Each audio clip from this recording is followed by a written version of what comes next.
नमस्कार, मैं नेहा गुप्ता। और मैं जसजीत कौर और आप देख रहे हो उत्तर बंगाल और सिक्किम का leading news channel SK live. आपका समय आपकी खबर। तो जैसे कि कोरोना के जो दर है उस पे इजाफा हो रहा है, लेकिन रिकवरी रेट जो कि है वह 58 पर पहुंच गई है। 54 पॉइंट थी, अब 58 पॉइंट समथिंग हो गई हैं, जो कि बहुत ही अच्छी बात है। तो आगे बढ़ते हुए ministry of health and family welfare government of India के हिसाब से जो आंकड़े हैं, एक्टिव केसेस है 1,86,514, क्योर हो चुके हैं 2,71,696, डेथ हो चुकी है 14,894 की। महाराष्ट्र की बात करें तो एक्टिव केसेस है 62,369, क्योर हो चुके हैं 73,792, डेथ हो चुकी है 6,739 की। दिल्ली की बात करें तो एक्टिव केसेस है 29,588, क्योर हो चुके हैं 41,437, डेथ हो चुकी है 2,365 की। वेस्ट बंगाल की बात करें तो एक्टिव केसेस है 4,800, क्योर हो चुके हैं 9,702, डेथ हो चुकी है 591 की। सिक्किम की बात करें तो एक्टिव केसेस है 45, क्योर हो चुके हैं 39 और डेथ हो चुकी है 0 की। और इसी के साथ आगे बढ़ते हुए अगर हम सिलीगुड़ी नगर निगम या इसके संलग्न इलाकों की बात करें तो कुल मिला जुला कर के अभी हमारे पास जो रिपोर्ट है हमारी निज संवाददाता के अनुसार 15 मामले जो हैं वो फिलहाल सामने आए हुए हैं। और इसी के साथ अगर हम बात करें अशोक नारायण भट्टाचार्य जी की, तो उनकी तबीयत पहले से फिलहाल ठीक हो रही है, लेकिन तीसरी बार उनकी कोरोना की रिपोर्ट जो है वो पॉजिटिव दोबारा से आई हुई है। हमारे जितने भी दर्शक देख रहे हैं, हम आए दिन उनसे यही अनुरोध करते हैं कि आप सभी मिल करके सभी कोरोना जो भी पीड़ित हैं उन सभी के लिए आप दुआ कीजिए, प्रार्थना कीजिए कि सभी लोग ठीक होकर के जल्द से जल्द अपने घर को लौट जाए। आगे बढ़ते हुए हम आपको दिखाएंगे भारत की और चीन की स्थिति, जहां पर भारत ने सावधान करते हुए चीन को क्या कुछ कहा है, सुनिए। भारत ने फिर से चीन को दी हिदायत, कहा अपने इलाके में लौट जाओ, इसके अलावा नहीं है कोई विकल्प। पूर्वी लद्दाख क्षेत्र के गलवान नदी घाटी में बनी तनावपूर्ण स्थिति में कोई खास बदलाव तो नहीं आया है, लेकिन दोनों देशों के बीच बातचीत का क्रम लगातार जारी है। मंगलवार को सैन्य स्तरीय वार्ता हुई थी, तो बुधवार को दोनों देशों के बीच सीमा विवाद सुलझाने के लिए पहले से की गई एक अन्य व्यवस्था, working mechanism for consultation and coordination on Indo China border affairs की बैठक हुई। दोनों देशों के विदेश मंत्रालय के तत्वाधान में हुई इस बैठक में भी हालत में समाधान की कोई सूरत निकलती नहीं दिखी। बैठक में भारत ने चीन पक्ष के सामने फिर दोहराया कि चीनी सैनिकों को अपने क्षेत्र में लौटने के अलावा शांति स्थापित करने की कोई दूसरी सूरत नहीं है। भारत ने 15 जून को हुई हिंसक झड़प को लेकर भी अपनी गहरा चिंता व्यक्त की। बातचीत आगे भी जारी रहेगी। तो ये जो अनलॉक की स्थिति बनी हुई है, आपका इस पर क्या ख्याल है? हम आपसे लगातार अपील करते रहते हैं कि आप कमेंट सेक्शन में हमें बता सकते हैं कि किस तरीके से इसको हम स्थिति को, जो कि है वो कोरोना के आंकड़े जैसे बढ़ रहे हैं, इस स्थिति को हम संभाल सकते हैं, किस तरीके से सोशल डिस्टेंसिंग करते हुए भी हम अपना बिजनेस कर सकते हैं। या आप हमें बता सकते हैं कि आप क्या क्या फॉलो कर रहे हैं, क्या ऐसी चीज़ें हैं जो आप यूनिक कर रहे हैं जिससे लोग सीख सकते हैं और ये जो आंकड़े हैं इसको संभाल सकते हैं। बिल्कुल। तो आगे बढ़ते हुए 1975 में लगी इमरजेंसी को आज 45 साल हो गए हैं, 75 साल हो गए हैं। तो इस पर 75 साल, माफ कीजिएगा, 45 नहीं 75 साल हो गए हैं। 75 साल हो गए हैं और इस पर गृह मंत्री अमित शाह जी ने क्या कहा, आइए सुनते हैं। देश में इमरजेंसी लागू होने के 45 साल हुए पूरे। गृह मंत्री अमित शाह ने कहा, सत्ता के लालची परिवार ने देश को रातों रात जेल बना दिया था, गरीबों पर अत्याचार हुए थे। इंदिरा गांधी के समय में 1975 में लगी इमरजेंसी को आज 45 साल पूरे हो गए हैं। इस मौके पर गृह मंत्री अमित शाह ने गांधी परिवार पर निशाना साधा है। शाह ने कहा कि एक परिवार ने सत्ता के लालच में देश को इमरजेंसी में डाल दिया था, रातों रात पूरे देश को जेल बना दिया था। प्रेस, अदालत और बोलने की आज़ादी को दबा दिया गया था। उस वक्त गरीबों पर अत्याचार हुए थे। शाह ने कहा कि लाखों लोगों की कोशिशों के बाद इमरजेंसी हटी और लोकतंत्र की बहाली हुई थी, लेकिन कांग्रेस का रवैया नहीं बदला। एक परिवार के हित पार्टी और देश हित से भी ऊपर रखे हैं। कांग्रेस में आज भी यही हो रहा है। देश में माफ़ कीजिएगा, हमसे गलती हो गई, 75 नहीं 45 साल 45 इयर्स। जी। और इस पर जो इमरजेंसी लगी थी उसको आज ये 45 साल 45 साल जो कि है वह पूरे हो गए हैं। और इस पर जो अमित शाह जी ने कहा वो हमने आपको सुनाया। तो आगे बढ़ते हुए नेहा जी, हम कहाँ की तस्वीरें दिखाना चाहेंगे? बिल्कुल, जैसे जिस तरीके से हम लोग देख रहे हैं कि कोरोना की दरें दिनों दिन बढ़ रही है, इसको लेकर मिरिक में भी स्थिति जो है काफ़ी गंभीर देखी जा रही है और वहाँ पर इस बीच 4 नए मामले सामने आए। तो फिलहाल मिरिक ले चलते हैं आपको। मिरिकमा पुनः बुधबार कोरोना पोजिटिभको रिपोर्ट आएको छ। यसचोटि मिरिक स्वास्थ्य केन्द्रमा कार्यरत 4 जनालाई कोरोना संक्रमित पाइएको छ, जसमा 1 डाक्टर, 2 जना नर्स र 1 जना ग्रुप डी स्टाफ रहेको बताएको छ। उनीहरूको रिपोर्ट बुधबार पोजिटिभ आएको बताएको छ भने पटक पटक मिरिकमा कोरोनाको संक्रमणको समाचारले स्थानीयवासीहरू अझ सतर्क बन्न थालेका छन्। मिरिक बजार र कृष्णनगर 2 दिनको निम्ति पूर्ण रूपले बन्द हुने समाचार प्राप्त भएको छ। यसअघि मिरिकमा 2 जना एम्बुलेन्स चालक र 1 जना अन्यको रिपोर्ट पोजिटिभ आएको थियो। उनीहरूको स्वास्थ्यमा भने हाल सुधार भइरहेको जानकारी। और ये फिलहाल हम आपको दिखा रहे थे कि मिरिक की स्थिति वहाँ पर सैनिटाइजिंग वगैरह की भी की जा रही थी। लेकिन देखिए, इस बीच जिस तरीके से कोरोना के मामले दिनों दिन बढ़ रहे हैं, उसको लेकर मिरिक में भी 7 दिनों के लिए मिरिक को बंद कर दिया गया। लेकिन ऐसी भी अपडेट्स खबर आ रही हैं कि आने वाले समय में जुलाई के पहले तारीख से जो है बहुत सारे पर्यटन स्थल और बहुत सारे पहाड़ी क्षेत्र जो है वो खोल दिए जाएंगे। लेकिन वो भी काफ़ी भयावह स्थिति हो सकती है। जिस तरीके से अभी तक सब कुछ रुका हुआ था, अगर इस तरीके से खोल दिया जाए, पर्यटन स्थल भी खोल दिया जाएगा, तो लोग जब आएंगे बाहर से तो कहीं ना कहीं आंकड़ों में इजाफा हो सकती है। लेकिन एक और बात हम आपको बताते कि जिस तरीके से कोरोना के मामले बढ़ रहे हैं, उसको देखते हुए दिनों दिन कहीं कहीं पे लॉकडाउन हो रही है, इसको एक्सटेंड भी किया जा रहा है। इसी के तहत पश्चिम बंगाल में भी मुख्यमंत्री ममता बनर्जी ने भी कल ये एक ऐलान किया था कि 31 जुलाई तक इस लॉकडाउन की पीरियड को अवधि को बढ़ा दिया गया है। जैसे कि आप सभी जानते थे कि 30 जून तक की अवधि थी, इसको बढ़ा के जुलाई तक कर दिया गया। जसरीत, आप क्या कहेंगे इस पे? और ऐसा भी कहा जा रहा है कि इसमें नए रूल्स जो कि है वह भी ऐड होंगे कि कुछ हो सकता है कि कुछ जगह लॉकडाउन में हो जाए, कंटामिनेटेड जोन्स है वह बिल्कुल ही बंद हो जाए। बिल्कुल। तो जो भी नए नए अपडेट्स आते रहेंगी हम आपको बताते रहेंगे। और आगे बढ़ते हुए देखते हैं पश्चिम सिक्किम की कुछ तस्वीरें, जहां गेजिंग में स्थित एक आइसोलेशन सेंटर से 15 जन में से 9 जन को जो कि है उनको छुट्टी मिल गई है, घर जाने मिल गया है।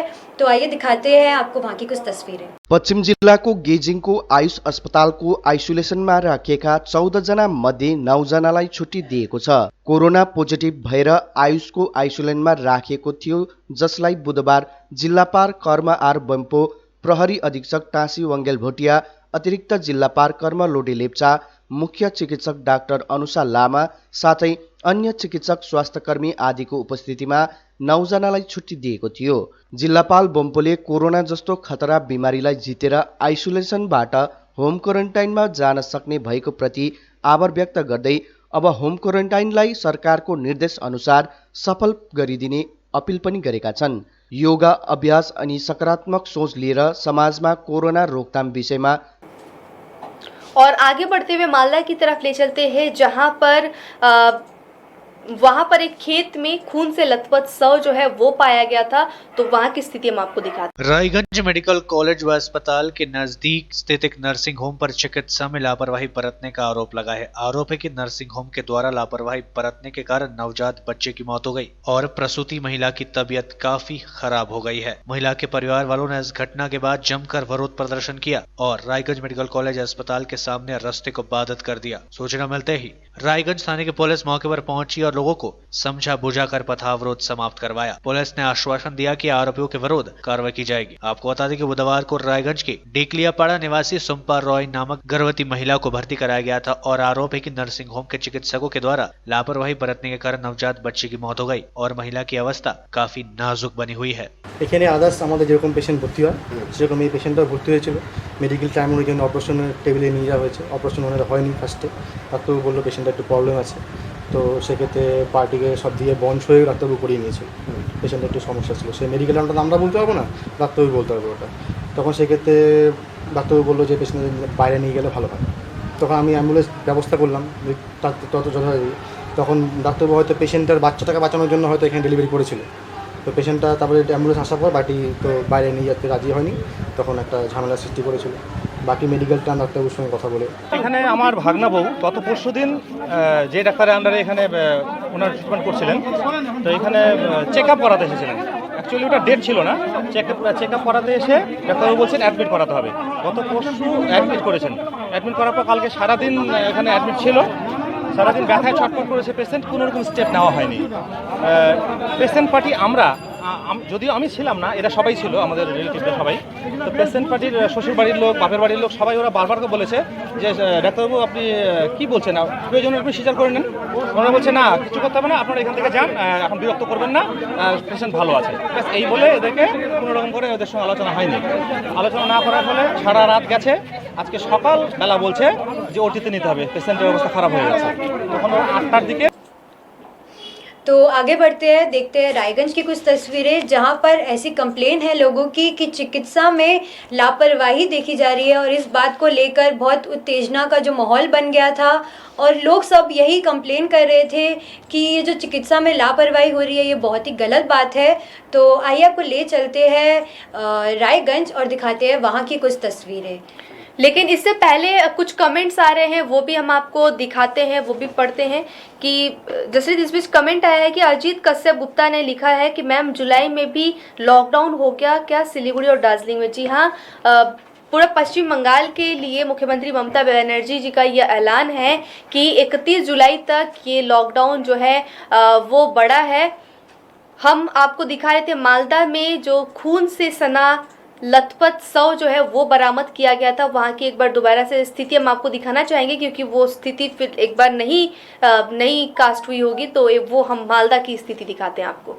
खेत में खून से लथपथ शव बरामद होने से हड़कंप। मालदा जिले के मोथाबाड़ी थाने की पुलिस ने मक्के के खेत में एक व्यक्ति का हाथ पैर कटा शत विषप्त शव बरामद किया। बुधवार सुबह मोथाबाड़ी थाने की नया ग्राम इलाके के जंगल के बीच व्यक्ति का शत विषप्त शव बरामद किए जाने की घटना को लेकर पूरे इलाके में हड़कंप मच गया है। पुलिस शव को पोस्टमार्टम के लिए मालदा मेडिकल कॉलेज अस्पताल भेजकर घटना की जांच शुरू कर दी है। पुलिस सूत्रों के अनुसार मृतक की शिनाख्त सज्जाद शेख के रूप में की गई है। वह कालियाचक थाने के जोतपरम इलाके का रहने वाला था। स्थानीय लोगों ने मक्के के खेतों में खून से लथपथ उसका शव देखकर पुलिस को इसकी सूचना दी। मृतक के दामाद मतियूर रहमान ने पुलिस को बताया कि ससुराल से 1 किलोमीटर दूर नया ग्राम इलाके में उनका मक्का का खेत है। उन्होंने बताया पिछले कुछ दिनों से खेत से मक्के की चोरी हो रही थी, इसी के सिलसिले में वे सुबह खेत में गए थे।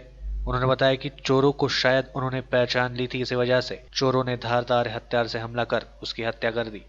पुलिस ने बताया कि सज्जाद शेख के शरीर पर आघात के कई निशान पाए गए हैं। पुलिस घटना की जांच शुरू कर दी है। ওই নিজের জমিতে গিয়েছিল, মানে জমিতে ভুট্টা লাগানো হয়েছে, ভুট্টা লাগাতে প্রত্যেক দিন ওর ভুট্টাকে কেটে নিচ্ছে। ও দেখতে গিয়েছিল সকাল 5টা নাগাদ, গিয়ে তোর যে ভুট্টা কাটে তাকে ধরে নিয়েছিল। ধরার পরে ও কিছু না দেখতে পেয়ে ওকে কপিয়ে খুন করা হয়েছে। हमसे कुछ गलती हो गई। ये मालदा की स्थिति आपको दिखा रहे थे जहाँ पर एक व्यक्ति जो है उनका शव मिला है खून से लथपथ, और इससे पहले जो हमने आपको तस्वीर दिखाई थी वह रायगंज की थी, जो एक हॉस्पिटल में बताया जा रहा है कि चिकित्सा में लापरवाही की स्थिति दिखा रहे थे हम आपको। अब आगे बढ़ते हुए चलते हैं, जलपाईगुड़ी की एक तस्वीर देखते हैं जहाँ पर श्रमिक दंपत्ति का जो शव है वहाँ मिला, लटका हुआ मिला, जो कि बहुत ही बुरी स्थिति थी। तो आइए आपको वहाँ की तस्वीर दिखाते हैं। श्रमिक दंपत्ति का फंदे से लटकता शव बरामद। जलपाईगुड़ी सदर बी ब्लॉक के करला बेली चाय बागान इलाके में एक दंपत्ति का फंदे से लटकता शव बरामद किए जाने की घटना को लेकर पूरे इलाके में हड़कंप मच गया है। पुलिस ने उनके घर से दंपत्ति के फंदे से लटकता शव बरामद किया। पुलिस ने अस्वाभाविक मौत का मामला दर्ज कर घटना की जांच शुरू कर दी है। पुलिस सूत्रों के अनुसार मृतक की शिनाख्त संजीव मुंडा व उसकी पत्नी राधिका मुंडा के रूप में की गई है। स्थानीय लोगों ने बताया कि इस दंपत्ति का 8 व 10 साल के 2 बच्चे हैं। वे अपने बच्चों के साथ ही रहते थे। दोनों बागान में श्रमिक का काम करते थे। संजीव मुंडा के बेटे ने सबसे पहले अपने माता पिता का फंदे से लटकता शव देखा। इसकी जानकारी आसपास के लोगों को दी गई। खबर मिलते ही जलपाईगुड़ी कोतवाली थाने की पुलिस घटनास्थल पर पहुंचकर शव को बरामद कर पोस्टमार्टम के लिए जलपाईगुड़ी सदर अस्पताल में भेज दिया गया। पुलिस पूरी घटना की जांच शुरू कर दी है। বাস নর্মালি কীভাবে মারা গেছে আপনি বলতে পারতেছেন না। কী দেখলেন, কী জানেন? দেখতে রাতের বেলা অন্ধকারে কী হয়েছে না, যে সকালবেলা বুঝতে পারলাম যে দুজনেই হ্যাঙ্গিং করেছে। ছোটো ছোটো আছে, 10 বছর 8 বছর, বলতে পারছি না। এখন ভিতরে নিজের দোকানে কী ছিল শ্রমিক, দুজনই শ্রমিক। ওর বাচ্চারা দেখলো, বাচ্চারা দেখে তারপর ওর দিদাকে ডাকতে গেলো, দেখলো এসে দেখে। और इसके साथ हम आगे बढ़ते हुए चलते हैं सिक्किम की तरफ। वहां पर पश्चिम जिला में वहां की स्थिति का जायजा लिए हैं लोकसभा के जो सांसद है सिक्किम के इन्द्रहाङ सुब्बा ने वहां की स्थिति का जायजा लिया है और क्या कुछ कहना है वो भी हम आपको दिखाते हैं। पश्चिम जिल्लाको मानेबुङ देन्ताम क्षेत्रको उत्तरे नजिक कुनाबारदेखि तामसे हुँदै लिङ्गे जाने सडक मार्गको बुधबार लोकसभा सांसद इन्द्रहाङ सुब्बाले आधिकारिक भ्रमण गरेका छन्। सांसद सुब्बाका साथमा क्षेत्र प्रभारी पूर्णहाङ सुब्बा, सडक ठेकेदार देवी गुरुङ, वार्ड पञ्चायत लगायत विभागीय अधिकारीहरू पनि उपस्थित रहेका थिए। कुल 3.5 किलोमिटर सडक खन्ने कार्यमा ठेकेदारको लगातार प्रयासले यसै दुर्गम गाउँमा सडकको समस्यालाई चाँडै समाधान गरेकोमा सांसद सुब्बाले सबैलाई कृतज्ञता प्रकट गरे। स्थानीय जनताले धेरै लामो समयदेखि राखेको प्रमुख माग पूरा भएको प्रति गाउँलेहरूले सरकार अनि विभागलाई आभार व्यक्त गरेका छन्। कोभिड-19 को विश्व त्रासित महामारीमा पनि सामाजिक दूरीलाई कायम राख्दै यस गाउँको हितमा काम गरेर सफल भएकोमा सरकारको कामलाई पनि सबैले आफ्नो जिम्मेवारी लिएर काम गर्दा सिक्किमको विकास सहजै हुने सुझाव दिएका छन्। विशेष सडक खन्ने कार्य पूरा भएकोमा स्थानीय गाउँलेहरूसँग एक सभा पनि डाकिएको थियो। सभामा गाउँलेहरूले सांसद इन्द्रहाङ सुब्बालाई स्मृति चिन्ह प्रदान गर्दै स्वागत जनाएका थिए। सभामा प्रभारी सुब्बाले आफ्नो क्षेत्रको काममा ठेकेदारले जिम्मेवारीपूर्वक काम गरेकोमा बधाई दिँदै सुब्बाले यस तामसे गाउँसम्म गाडी आइपुगेको छ यो वर्तमान सरकारको सकारात्मक पहल हो भन्दै हाल कतिपय सुदूर गाउँहरू अझै पनि बुनियादी सुविधादेखि वञ्चित रहेका छन्, यसलाई पनि सरकारले अनदेखा नगर्ने बताएका छन्। स्थानीयले अझै 1 किलोमिटर जति सडक मार्ग थप्नुपर्ने माग राखेका थिए। गाउँलेहरूले राखेको यस प्रमुख विषयलाई सकारात्मक रूप लिँदै सरकार समक्ष तुरन्तै यस विषयमा अवगत गराउने प्रभारी सुब्बाले Lions club international district 322F के द्वारा सैनिटाइजर, मास्क ये सब वितरण किया जा रहा है। तो आइए आपको दिखाते हैं वहाँ की कुछ तस्वीरें।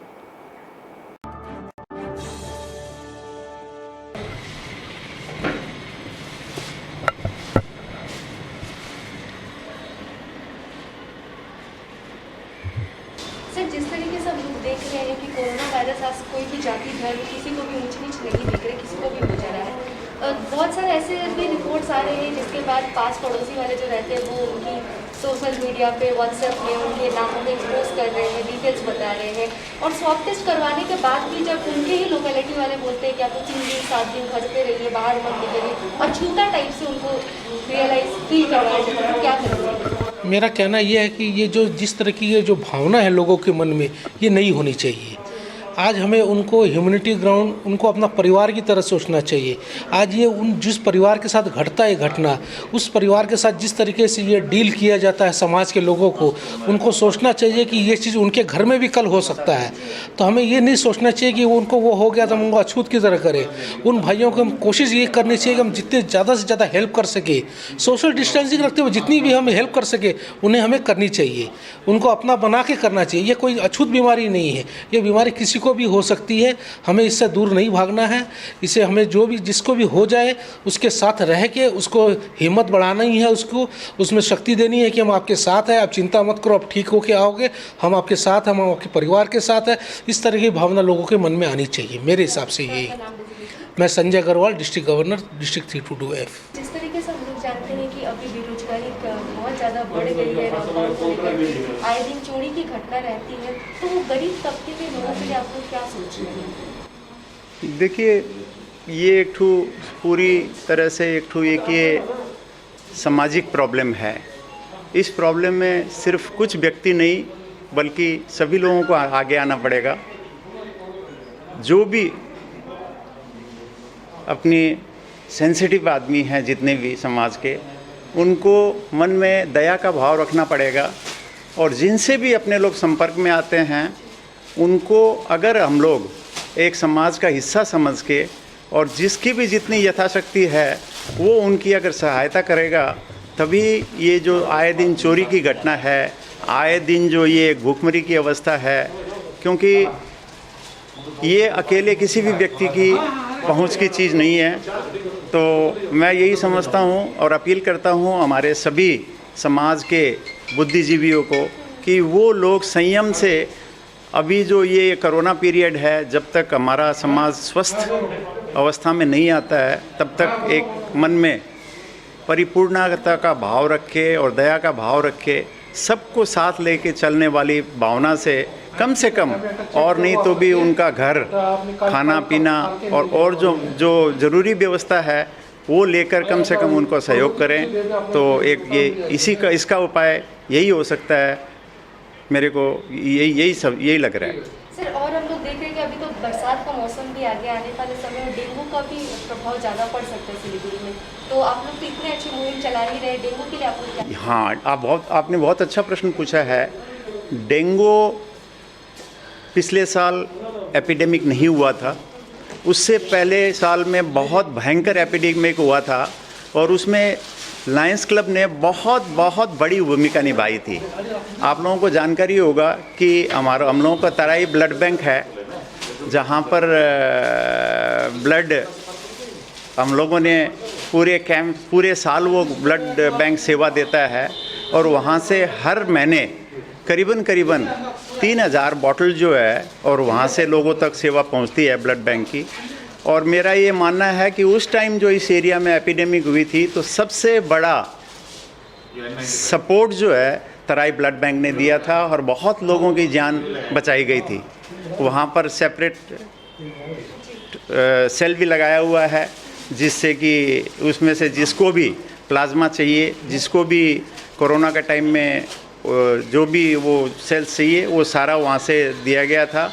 और अभी तक जो हम लोगों को जानकारी मिल रहा है, अभी तक तो एपिडेमिक कोई उतनी ज़्यादा लगी नहीं है, मगर हम लोग हमारे ब्लड बैंक के द्वारा हम लोग पूर्ण तरह से रेडी हैं और आने वाले दिनों में हम लोग एक कैंपेन चला रहे हैं 50 दिन का, जिस 50 दिन में हम लोग 4000 बॉटल ब्लड हम लोग डोनेशन करवा के 40 दिन के अंदर और हम लोग स्टोर रखेंगे, जिससे कि हम लोग आने वाले दिनों में डेंगू के टाइम में या डेंगू से पहले हम लोग प्रिपेयर्ड रहें ब्लड ट्रांसफ्यूशन के लिए। ब्लीचिंग पाउडर, उसके छिड़काव या फिर कीटनाशक के छिड़काव के लिए क्या आप लोग सोच रहे हैं? वो हम लोगों की सारी क्लबें अपना प्रोग्राम्स ले रही है। ऐसी अगर अवस्था आई तो हमारी सभी क्लबें जो है वो उस ज़रूरत को भी पूरा करेगी। मेरा नाम सुरेश सिंगल, मैं Lions club of Siliguri, Lions club international district 322F का सर्विस टीम का चेयरपर्सन हूँ। हम लोग हमारे डिस्ट्रिक्ट गवर्नर संजय जी के नेतृत्व में पूरा साल जो है जितनी भी सर्विसेज की ज़रूरत जहाँ पर पड़ती है हम लोग सारी क्लब मिलके करते हैं। कक्षा 10वीं और 12वीं के बच्चों के लिए है सुनहरा मौका। 10वीं के बच्चों के लिए है पैरामेडिकल कोर्स और 12वीं के लिए है मेडिकल कोर्स। किफायती फीस व बैंक की सुविधा के साथ विभिन्न डिग्री डिप्लोमा है उपलब्ध। सभी स्ट्रीम के बच्चों के लिए खुली है state nursing council and Rajiv Gandhi university and health science and paramedical board government of Karnataka से मान्यता प्राप्त अतन paramedical and nursing college. Contact number 8016235569 Champasari Siliguri. आज जहाँ कोरोना से सभी है परेशान, हम लाए हैं कमाने का तरीका आसान। 21वीं सदी में महिलाएं आत्मनिर्भर होकर स्वाभिमान के साथ जीना चाहती है। अगर आप एक गृहिणी हैं और घर से ही मुनाफे वाला व्यवसाय करने का सोच रहे हैं तो आपके लिए सुनहरा मौका लाए हैं टपरवेयर के सिलीगुड़ी स्थित पूरे नॉर्थ बंगाल के डिस्ट्रीब्यूटर नारायणी पार्टी सेल्स। तो सोचिए नहीं, स्क्रीन में दिए गए नंबर में संपर्क कीजिए और विस्तृत जानकारी लीजिए। घर बैठे पैसे कमाए, आज ही फ्री मेंबरशिप लीजिए, अपने सपनों को पूरा कीजिए। मुश्किल की इस घड़ी में आपका साथ ही सिर्फ टपरवेयर। आपके विजुअल एडवर्टीजमेंट के लिए एसके लाइव ही बेस्ट ऑप्शन है। एसके लाइव का इस क्षेत्र में 24 घंटा टेलीविजन, एंड्रॉइड ऐप और वेबसाइट पर प्रसारण होता है। सोशल मीडिया पर भी हम उपलब्ध हैं। हमारी व्यूवरशिप 9 लाख से अधिक है। सिक्किम, हैथवे और NXT डिजिटल पर, दार्जिलिंग और कालिम्पोंग में दोनों हैथवे और CCN सेटअप बॉक्स पर, क्लामपुर से लेके मैनागुड़ी हैथवे पर, सिटी केबल पर सिलीगुड़ी और आसपास, नक्सलबाड़ी से पानी टंकी तक NXT डिजिटल में। तो सोचिए नहीं, कॉल करें 7908554308। और आगे बढ़ते हुए काफ़ी दुख की खबर इस बीच अलीपुरद्वार से भी सामने आ रही है, जहां पर कई दुकानों में आग लग गए, आगजनी की घटना हुई और लाखों की नुकसान जो है वो अलीपुरद्वार में हुई है। तो वहां की स्थिति हम आपको दिखाते हैं। भयावह अग्निकांड में 3 दुकानें जलकर राख, लाखों का नुकसान। अलीपुरद्वार जिले के अलीपुरद्वार चौराहे के पास एक्सिस बैंक के निकट गुरुवार तड़के सुबह भयावह अग्निकांड में 3 दुकानें जलकर राख हो गई। आग लगी की घटना के बाद इलाके में अफरा तफरी मच गई। आग लगने की खबर मिलते ही दमकल की 2 इंजन मौके पर पहुंचकर आग बुझाने में जुट गई। घंटों मशक्कत के बाद आग पर काबू पाया गया। प्राथमिक जांच के बाद आकाशीय बिजली गिरने से आग लगने की आशंका जताई जा रही है। जानकारी के अनुसार आज सुबह स्थानीय लोगों ने इन दुकानों में आग लगते देख दमकल को खबर दी। अलीपुरद्वार टाउन कमेटी व्यवसायी समिति के महासचिव प्रसन्नजीत डे ने बताया कि आग लगी में लाखों रुपए का नुकसान। तो आगे बढ़ते आपको बताना चाहूँगी, बीजेपी से टीएमसी ज्वाइन किया 150 लोगों के परिवार ने। और जहां ये स्थिति देखी है रायगंज में, और वहां के एमएलए खगेश्वर राय, माफ कीजिएगा, रायगंज के जो एमएलए थे, रायगंज के जो एमएलए हैं वो वहां पर मौजूद थे, खगेश्वर राय, और उन्होंने क्या कहा और वो मुख्य अतिथि थे वहां पर। तो आइए देखते हैं वहां की स्थिति।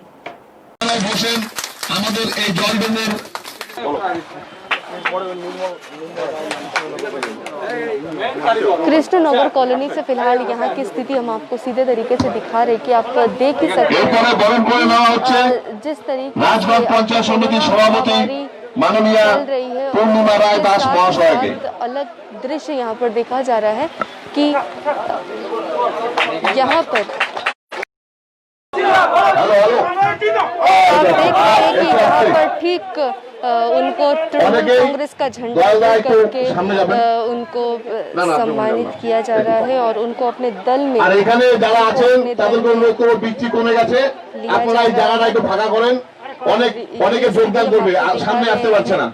कृष्णनगर कॉलोनी इलाके से ठीक आप देख पा रहे हैं। যে দয়ালদা আছেন আমাদের পঞ্চায়েত সদস্যর হাজবেন্ড, দয়ালদাকে ফুলের মালা পরিয়ে বরণ করে নেওয়া হচ্ছে। বরণ করে নিচ্ছেন আমাদের বিধায়ক। आज के इस कार्यक्रम के बारे में आप क्या? नहीं, हम ज़्यादा हिंदी बात नहीं सकेंगे, বাংলা से बोलिए। আজকে 2018 সালের পঞ্চায়েত নির্বাচন হয়ে গেছে এবং তারপরে 2019 সালে লোকসভা নির্বাচন হয়ে গেছে এবং এই 2018 এবং 19 আজকে 2020, আজকে হচ্ছে 25 তারিখ। আমাদের পশ্চিমবাংলার মামাটি মানুষের সরকারের মুখ্যমন্ত্রীর যে এই যে করোনা ভাইরাস এবং আপনারা জানেন আমফান থেকে শুরু করে আজকে চীন, ভারত, লাদাখে 20 জন তরতাজা যুবক শহীদ হয়েছে। তার কারণ শহীদ হয়েছে আমরা যেটা মনে করি যে ভারতবর্ষের প্রধানমন্ত্রী নরেন্দ্র মোদী আজকে করোনা ভাইরাসে কি সে কোনো কিছু কাজ করেনি এবং এই যে লাদাখে 20 জন আমাদের সৈনিক যে তরতাজা যুবক শহীদ হয়েছে সে ব্যর্থ হয়েছে এবং এই ব্যর্থ এবং করোনা ভাইরাসে যে ভারতবর্ষের প্রধানমন্ত্রী সারা পশ্চিমবাংলার সারা ভারতবর্ষে উনি ব্যর্থ হয়েছেন এবং এই লাদাখে যে 20 জন তরতাজা যুবক আমাদের শহীদ হয়েছে এই ব্যর্থ হওয়ার কারণে এবং আমাদের পশ্চিমবাংলার যেভাবে উন্নয়ন হয়েছে আপনারা নিশ্চয়ই জানেন 2011 সালে 20 মে 2,03,000 কোটি টাকা ঋণ নিয়ে পশ্চিমবাংলার মুখ্যমন্ত্রী মমতা ব্যানার্জি শপথ নেন। এত টাকা ঋণ নেওয়ার পরেও 2016 সালে দ্বিতীয়বারের জন্য মুখ্যমন্ত্রী মমতা ব্যানার্জি হয়েছেন। এত টাকা ঋণ নেওয়ার পরেও যেভাবে সারা পশ্চিমবাংলার উন্নয়ন করছেন এবং উন্নয়ন করছেন আপনারা হয়তো অনেকে জানেন, সাংবাদিকতা আপনারা করেন। 2011 সালে বিধানসভা নির্বাচনের আগে আমাদের তদানীন্তন সর্বভারতীয় তৃণমূল কংগ্রেস নেত্রী মমতা ব্যানার্জি প্রত্যেকটা বিধানসভা নির্বাচনে বলেছিলেন যে বদলা নয় বদল চাই, পশ্চিমবাংলাটাকে সোনার বাংলা তৈরি করতে চাই, কলকাতাটাকে লন্ডন বানাতে চাই, উত্তর বাংলাটাকে সুইজারল্যান্ড বানাতে চাই। কিন্তু উনি যা কথা দিয়েছেন উনি করেছেন। কিন্তু 2014 সালে যখন ভারতবর্ষের নির্বাচন হয়, লোকসভা নির্বাচন, নরেন্দ্র মোদী বানারহাটে বলেছিলেন ए भाई मेरे भाई और बहनों आप काम बोल रहा हो, आप जीरो बैलेंस से अकाउंट कीजिए, आपको जीरो बैलेंस से 15 लाख रुपया घुसा देंगे। और बोलेছিলেন कि हम बोलता है जे बेटी बचा बेटी पढ़ाओ आज पास আজকে 7 বছরে উনি কোনো কিছু করেনি কিন্তু মুখ্যমন্ত্রী যত প্রকল্প করেছে আপনারা নিশ্চয়ই জানেন অত প্রকল্প আমি 3 বারে বিধায়ক আমার খেয়াল নাই রূপশ্রী শিক্ষাশ্রী কন্যাশ্রী সবুজ সাথী সমবেতী তারপরে অনেক প্রকল্প এত প্রকল্প করেছে এই করোনা ভাইরাসের মাঝখানে কিন্তু এরকম কিন্তু পার্টির মধ্যে দল পরিবর্তন একটা যে কার্যক্রম চলছে সেটা কি আগামী বিধানসভা ইলেকশন দেখেই কি হচ্ছে? হ্যাঁ কন্টিনিউ 2021 সাল আমাদের আপনারা যেটা আজকে প্রোগ্রামটা হচ্ছে সেটার জন্য বলছি না আমার যে প্রোগ্রাম আমি পরশুদিনও মিটিং করেছি 2021 সাল পাখির চোখ তৃতীয়বারের জন্য আমরা মমতা ব্যানার্জিকে মুখ্যমন্ত্রী হিসেবে করতে চাই তার জন্য রাজগঞ্জের বিধানসভার যে এলাকাগুলা যে 12টি অঞ্চল আছে এখন থেকে যারা ভুলবশত 2019 সালের লোকসভা নির্বাচনে যারা ভুলবশত বিজেপিতে গেছে তারা মোহটা ভেঙে গেছে তারা এখন আমাদের তৃণমূল কংগ্রেস দলের যোগদান আজকে প্রথম খাতা খুললাম এরপরে সোনাজিঘাটা তারপরে আছে মান্নাডারি পরপর 8টা অঞ্চলের অন্যান্য দলের পঞ্চায়েত যারা আছে আমাদের দলে যোগদান করবে তেমনি আজকে এই কৃষ্ণনগর কলোনির আজকে সবিতা রায় আপনারা হয়তো জানেন না 2018 সালে পঞ্চায়েত নির্বাচনের আগে আপনারা যে ব্রিজটা দেখেছেন কি আঙ্গারিঝোড়া কৃষ্ণনগর কলোনি এইচজিডি এর মাধ্যমে আমি করে দিয়েছি আমি এলাকার মানুষ বলতে পারবে এই যে আমি করে দিয়েছি কিন্তু দুর্ভাগ্যবশত এই এলাকার মানুষ বুঝতে পারেনি এদের কোনো ভুল না এই এলাকার মানুষ বুঝতে পারে এদের ভুল না কিন্তু বিধায়ক হিসেবে এইচজিডি ব্রিজ বামফ্রন্ট আমল থেকে করতে পারেনি কিন্তু এই এলাকার মানুষ আমার কাছে আবেদন করেছিল কৃষ্ণনগর কলোনি আঙ্গারিঝোড়া ব্রিজটা করে দিয়েছে তাই আমি যেটা মনে করি নিশ্চয়ই এখানে সবিতা রায় আছে নিশ্চয়ই ও বলবে যে এই যে মামাটি মানুষের সরকারের যে উন্নয়নের কথা চিন্তা করে যে ভুল করেছে 2018 সালে পঞ্চায়েত নির্বাচনে পুনরায় আবার আমাদের দলের পুনরায় আমাদের যে দলে যোগদান করছে তার জন্য রাজগঞ্জের বিধায়ক হিসাবে আজকে তোমার সবিতা রায় এবং তার হাজবেন্ড দয়াল রায়কে রাজগঞ্জের বিধায়ক হিসেবে সহস্র ধন্যবাদ জানাই এবং আশীর্বাদ করি দুইজনকে ভবিষ্যতে যা যা কাজ লাগবে কৃষ্ণনগর কলোনিতে আমি উন্নয়নের কাজ করিয়ে দেখিয়ে দিব आगे किंतु सविता मैम है उनसे भी हम लोग बातचीत करेंगे जानेंगे मैडम आज इस तरीके से बीजेपी छोड़ करके आप तृणमूल कांग्रेस में योगदान दे रही है क्या करेंगे বাংলায় বলবো আজকে আমি 2.5 বছর যাবত বিজেপিতে জয়েন করেছি নতুন পঞ্চায়েত সদস্য এই পাড়ার সব জনগণ মিলে আমাকে বিজেপির একজন পঞ্চায়েত বানিয়েছে কিন্তু আজকে 2.5 মাস ধরে আমার উপর পুরো 2.5 বছর ধরে আমি কোনো উন্নয়ন করতে পারি নাই আর এখন 2.5 মাস থেকে আমার উপর খুব টর্চার চালানো হচ্ছে আমাদের পার্টির তরফ থেকে বিজেপির পার্টির তরফ থেকে আমাদের কয়েকজন আছে কর্মী যারা আমাকে 2 মাস থেকে টর্চার করা হচ্ছে পার্টির তরফ থেকে আমি কোনো রকম হেল্প পাচ্ছি না তাই বাধ্য হয়ে গ্রামবাসীর উন্নয়নের জন্য আমার নিজের সুরক্ষার জন্য এবং গ্রামবাসীর সুরক্ষার জন্য জনগণের উন্নয়নের জন্য আজকে আমি বিজেপি থেকে তৃণমূলে যোগদান করতে বাধ্য হলাম ম্যাডাম এই যে করোনার মধ্যে কিন্তু আমরা দেখতে পাচ্ছি বিজেপি থেকে টিএমসি বা টিএমসি থেকে বিজেপি অনেকই দল কিন্তু দল পরিবর্তন হচ্ছে এটা কি আগামী ইলেকশন মাথায় রেখেই কিন্তু এগুলো করা হচ্ছে হ্যাঁ একরকম তাই তা আপনি কতটা আশাবাদী যে এখানকার লোকেদের জন্য আপনি কি করতে পারবেন আমি আশা করব যে দিদি আমার সাথে আছে আমি উন্নয়ন করার চেষ্টা করব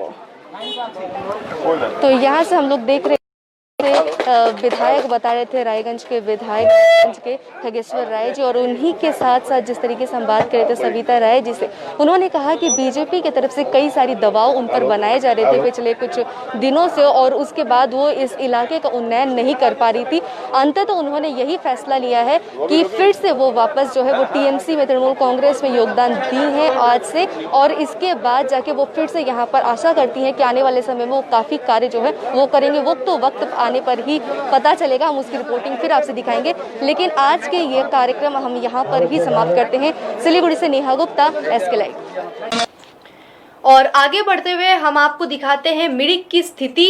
और मिरिक में जाने से पहले वहाँ पे जो सैनिटाइजिंग की व्यवस्था की जा रही है उससे ठीक पहले हम आपको बता दें कि अभी अभी जो हमें खबर मिली है उसके तहत 20 नए मामले जो हैं वो कोरोना के सामने आए हुए हैं। और विभिन्न जगहों से, नगर निगम के विभिन्न वार्डों से ये मामले सामने आए हैं। फिलहाल 18 मामले सामने आए हैं। नगर निगम इलाके से फिलहाल 18 मामले सामने आए हैं और जैसे भी जो भी इसके अपडेट्स आएंगी वो हम आपको देंगे। लेकिन फिलहाल हम आपको दिखाते हैं मिरिक की स्थिति। कोरोना भाइरसको संक्रमणबाट पहाडलाई जोगाउने अभिप्राय राखेर मिरिकको अग्रणी संस्था पारिजात संघले दैनिक मिरिक सिलगढी अनि मिरिक दार्जिलिङबाट आगमन हुने गाडी लगायत आम नागरिकहरूलाई सेनिटाइज अनि थर्मल स्क्रिनिङ गर्दै आइरहेका छन्। कोभिड वारियर्सहरूको रूपमा लगातार खट्दै आएका संघका सक्रिय कार्यकर्ताहरूले कोरोना भाइरसको संक्रमणबाट जोगिन अनि जोगाउन प्रत्येक नागरिकहरूलाई जागरुक गराउँदै आइरहेको जानकारी संघका अध्यक्ष बुद्ध तामाङले दिएकी छिन्। तामाङले प्रत्येक नागरिक अनि नागरिक समाज सचेत रहे आफू, परिवार, समाज अनि देशलाई बचाउन सकिने धारणा व्यक्त गरेकी छिन्। अहिले भइरहेको यो कोरोना भाइरसको जुन संक्रमण भइरहेको छ त्यसलाई चाहिँ अब अलिकति रोकथामको लागि चाहिँ हामीले सेनिटाइजर गर्नु है, आउने जाने मान्छेलाई सोधपुछ गर्न उनीहरूको अलिकति जनचेतनामूलक कामको लागि चाहिँ हामी यहाँ बस्छौँ।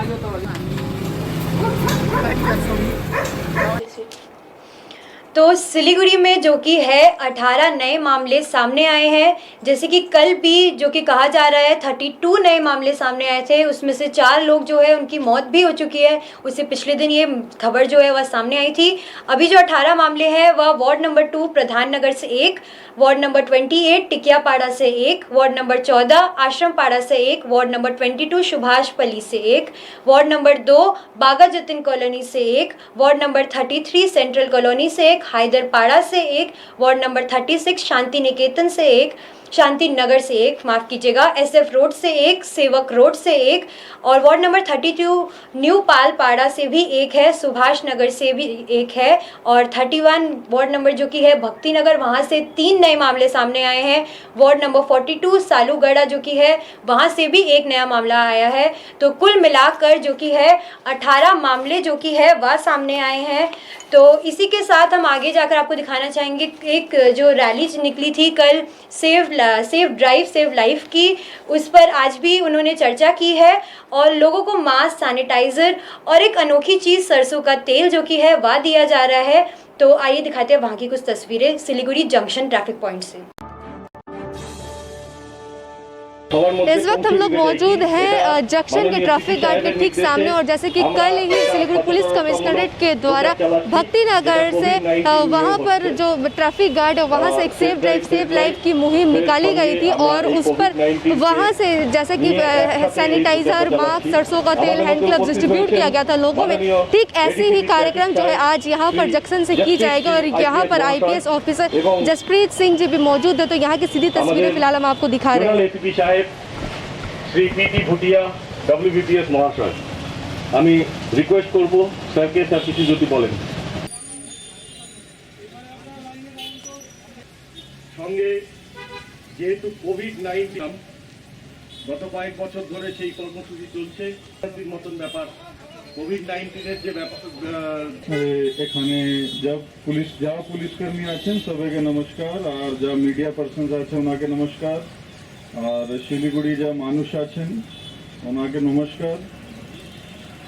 এখন যা পরিস্থিতি আছে আপনি সব জানেন কি পরিস্থিতি চলছে। এই পরিস্থিতির মধ্যে সেভ ড্রাইভ সেভ লাইফ আরো ইম্পর্টেন্ট হয়ে গেছে। কেন?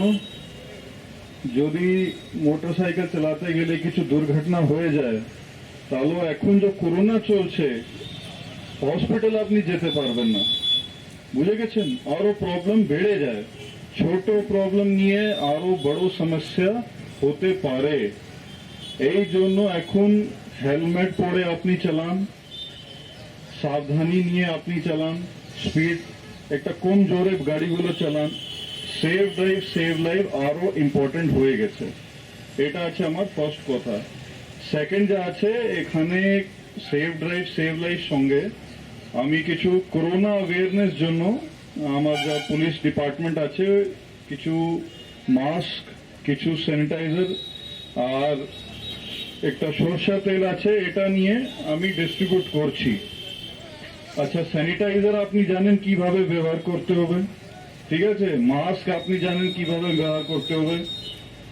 আর সোশ্যাল ডিস্টেন্সিং জানেন, এখন একটু স্পেস নিয়ে দাঁড়াবেন, ঠিক আছে? এটা আছে নর্মাল। আর আরো এটা সরষা তেল আছে, এই ছাড়া আরো অনেকটা কিছু আছে। ফর এক্সাম্পল টার্মারিক, হলদি, ওটা আমি রাত্রে দুধ মধ্যে মিক্স করে ওকে আমি খাচ্ছি। এটা তো আমার যা ইন্ডিয়ান ট্রেডিশন আছে, ভারতীয় ট্রেডিশন, ওটার মধ্যে অনেকটা এরকম জিনিসটা আছে। তাহলে এখন আমার পুলিশের ডিপার্টমেন্ট আমরা দেখেছি 2-3 কনস্টেবল পজিটিভ হয়েছিলেন। ও এই সব যা আমার গরম জল, লেবু জল, সরষা তেল, এটাকে নাক মধ্যে 2-3 বুন এই সব করে 2-3 দিন মধ্যে ঠিক হয়ে গেছেন। আজকে সকালেই রায়গঞ্জ পুলিশ ডিপার্টমেন্ট, রায়গঞ্জ আপনি জানেন, ওখানে একজন লিগ্যাল সেলে কোভিড হয়েছিলেন। ওটা এই সব যা আমার ট্রেডিশনাল ইন্ডিয়ান আছে, যা ট্রিটমেন্ট আছে, ওটাকে নিয়ে 2-3 দিনের মধ্যে ঠিক হয়ে গেছেন। তাহলে এটা সব আমরা ডিস্ট্রিবিউট করছি, আপনি এসব নেন, সোশ্যাল ডিস্টেন্সিং ফলো করুন। যদি ইম্পর্টেন্ট কাজ নেই তাহলে ঘর থেকে বাইরে বেরোবেন না, ঠিক আছে? এটাই আছে এই প্রোগ্রামে পুরোটা মেসেজ।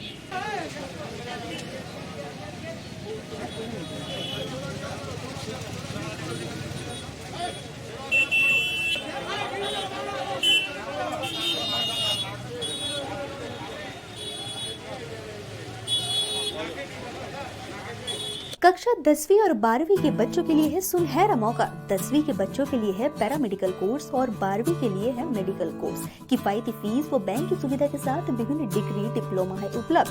सभी स्ट्रीम के बच्चों के लिए खुली है state nursing council and Rajiv Gandhi university and health science and paramedical board government of Karnataka से मान्यता प्राप्त अदन paramedical and nursing college. Contact number 8016235569, Champasari, Siliguri. आज जहाँ कोरोना से सभी परेशान, हम लाए हैं कमाने का तरीका आसान। 21वीं सदी में महिलाएं आत्मनिर्भर होकर स्वाभिमान के साथ जीना चाहती है। अगर आप एक गृहिणी हैं और घर से ही मुनाफे वाला व्यवसाय करने का सोच रहे हैं तो आपके लिए सुनहरा मौका लाए हैं टपरवेयर के सिलीगुड़ी स्थित पूरे नॉर्थ बंगाल के distributor Narayani party sales.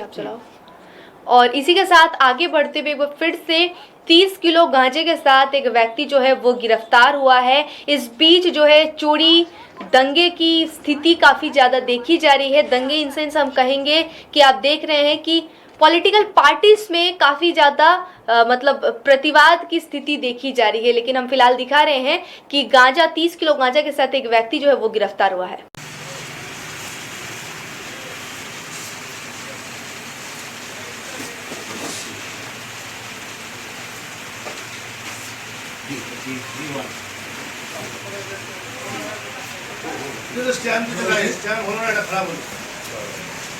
Siliguri police commissionerate अंतर्गत एनजीपी थाने की पुलिस ने गुप्त सूचना के आधार पर अभियान चलाकर 30 किलो गांजा के साथ एक युवक को गिरफ्तार किया है। पुलिस ने बताया आरोपी का नाम सईदुल है, वह उत्तर दिनाजपुर जिले के चोपड़ा का रहने वाला बताया जा रहा है। पुलिस सूत्रों के अनुसार खुफिया जानकारी के आधार पर कल रात एनजीपी थाना अंतर्गत फूलबाड़ी इलाके में सफेद वर्दी में छापेमारी कर आरोपी को पकड़ा गया। वह गांजा के साथ कहीं जाने के लिए बस का इंतजार कर रहा था, तभी पुलिस ने उसे धर दबोचा। गुरुवार को उसे जलपाईगुड़ी अदालत में पेश किया गया।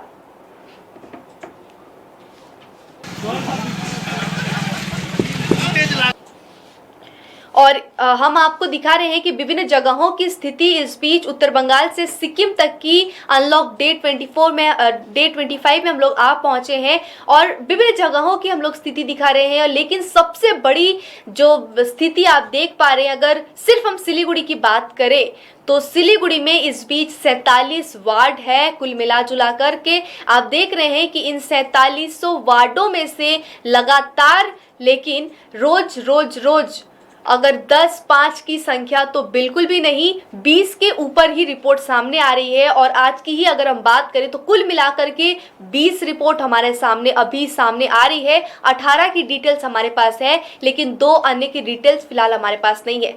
आज की यह सेशन हम यहीं पर समाप्त करते हैं, लेकिन कुछ ही क्षणों में हम आपसे जुड़ेंगे कोरोना अपडेट के साथ। तो आप देखते रहिए SK लाइव। जसरीत, धन्यवाद।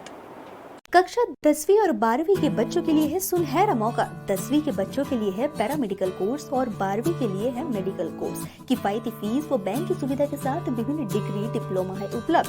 सभी स्ट्रीम के बच्चों के लिए खुली है state nursing council and Rajiv Gandhi university and health science and paramedical board government of Karnataka से मान्यता प्राप्त अदन paramedical and nursing college. Contact number 8016235569, Champasari, Siliguri. आज जहाँ कोरोना से सभी ये परेशान, हम लाए हैं कमाने का तरीका आसान। 21वीं सदी में महिलाएं आत्मनिर्भर होकर स्वाभिमान के साथ जीना चाहती है। अगर आप एक गृहिणी हैं और घर से ही मुनाफे वाला व्यवसाय करने का सोच रहे हैं तो आपके लिए सुनहरा मौका लाए हैं टपरवेयर के सिलीगुड़ी स्थित पूरे नॉर्थ बंगाल के डिस्ट्रीब्यूटर नारायणी पार्टी सेल्स। तो सोचिए नहीं, स्क्रीन में दिए गए नंबर में संपर्क कीजिए और विस्तृत जानकारी लीजिए। घर बैठे पैसे कमाए, आज ही फ्री मेंबरशिप लीजिए, अपने सपनों को पूरा कीजिए। मुश्किल की इस घड़ी में आपका साथ ही सिर्फ टपरवेयर।